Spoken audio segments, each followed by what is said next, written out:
یوسف علیہ السلام کا قصہ۔ اپنے بھائیوں کی وجہ سے یوسف علیہ السلام کن حالات کا شکار ہوئے، آپ اس کا تفصیل سے ذکر سنیں گے۔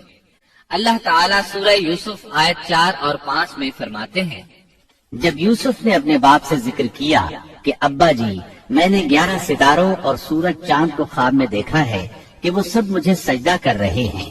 یعقوب نے کہا، پیارے بچے، اپنے اس خواب کا ذکر اپنے بھائیوں سے نہ کرنا، ایسا نہ ہو کہ وہ تیرے ساتھ کوئی فریب کاری کرے۔ شیطان تو انسان کا کھلا دشمن ہے۔ یوسف علیہ السلام نے خواب میں دیکھا کہ 11 ستارے اور سورج اور چاند انہیں سجدہ کر رہے ہیں۔ یعقوب علیہ السلام خواب کی حقیقت کو جان گئے، اسی لیے انہوں نے یوسف علیہ السلام سے کہا کہ اپنے بھائیوں کو یہ خواب نہ سنانا۔ یوسف علیہ السلام کے 11 بھائی تھے۔ بنیامین ان کے سگے بھائی تھے۔ حقیقی بھائی ان سے حسد نہیں کرتا تھا، باقی سب ان سے حسد کرتے تھے، اور اس حسد کی وجہ یہ تھی کہ یعقوب علیہ السلام ان سے والہانہ محبت کرتے تھے۔ محبت میں کمی بیشی کوئی بری چیز نہیں، البتہ نبی کریم صلی اللہ علیہ وسلم نے فرمایا، ان میں عدل سے ضرور کام لیں۔ غرض یعقوب علیہ السلام کو ان دونوں سے زیادہ محبت تھی، ان کا دل ان کی طرف زیادہ مائل تھا، یہاں تک کہ لمحہ بھر بھی انہیں نظروں سے اوجھل نہیں کرتے تھے۔ یوسف علیہ السلام کے بھائی جب کھیل کے لیے نکلتے تو یعقوب علیہ السلام فرماتے، یوسف کو یہیں چھوڑ دو، گویا ہر وقت ان کا پہرا دیتے تھے۔ یوسف کے بھائیوں نے کہا کہ ہمارا باپ یوسف اور اس کے بھائی سے زیادہ محبت کیوں کرتا ہے، جبکہ ہم ایک جماعت ہیں۔ اپنے باپ کے اس عمل پر اعتراض کیا، اور یقیناً یہ ایک بہت برا گمان تھا۔ ضلال کا معنی گمراہی ہوتا ہے، لیکن کبھی خطا پر بھی بولا جاتا ہے، اور انہوں نے باہمی مشورہ کیا اور سوچ بچار کے بعد یوسف علیہ السلام کے قتل کی تجویز طے ہوئی۔ اللہ تعالیٰ آیت 9 میں فرماتے ہیں، یوسف کو تو مار ہی ڈالو یا اسے کسی نامعلوم جگہ پھینک دو کہ تمہارے والد کا رخ صرف تمہاری طرف ہی ہو جائے، اس کے بعد تم نیک ہو جانا۔ مطلب یہ کہ وہ آپس میں کہنے لگے، یوسف کو قتل کر دو۔ اس پر بڑے بھائی یہودا نے مداخلت کی اور کہا، قتل بہت سنگین جرم ہے۔ اس پر وہ بولے، تب پھر اسے کہیں غائب کر دو تاکہ باپ کی توجہ تمہاری طرف ہو جائے اور یوسف والی رکاوٹ ختم ہو جائے۔ دیکھیے کیسی سوچ ہے، پہلے برائی کریں گے، پھر توبہ کریں گے اور نیک بن جائیں گے۔ بھلا کیا ایسا آدمی جو برائی اس نیت سے کرتا ہے بعد میں توبہ کر لے گا، کیا اس کی توبہ قبول ہوگی؟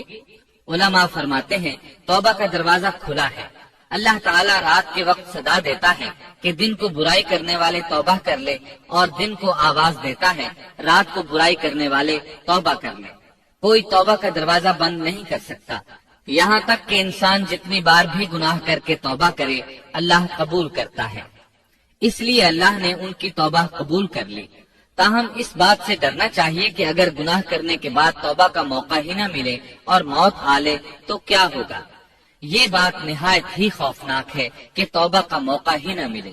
اللہ تعالیٰ آیت نمبر 10 میں فرماتے ہیں، ان میں سے ایک نے کہا، یوسف کو قتل تو نہ کرو، بلکہ اسے کسی اندھے کنویں کی تہ میں ڈالاؤ کہ اسے کوئی آتا جاتا قافلہ اٹھا لے جائے۔